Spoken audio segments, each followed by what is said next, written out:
El bruxismo puede tener muchas causas.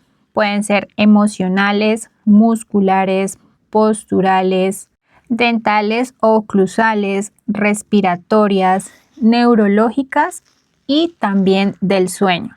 También tiene un vínculo fisiológico y ocurre mucho en casos en los que hay reflujo gastroesofágico.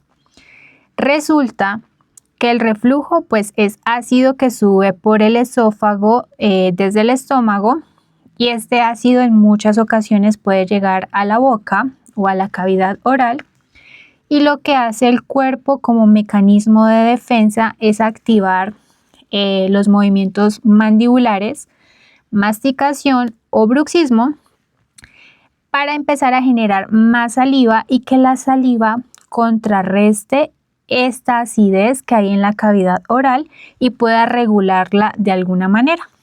Lidia, yo te recomiendo que consultes con un gastroenterólogo para que trates el tema del reflujo gastroesofágico y mires si con el tiempo mejora tu bruxismo. Te cuento a manera personal y no como fonoaudióloga que yo también sufro de bruxismo y que tenía mucho reflujo gastroesofágico en una etapa de mi vida.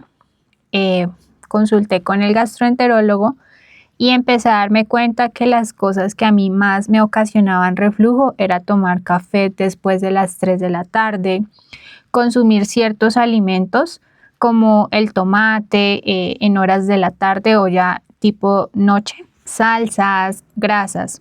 Entonces empecé a disminuir como el consumo de ese tipo de alimentos en la noche y mi reflujo ha mejorado mucho, pero yo te recomiendo al 100% que consultes con un gastroenterólogo.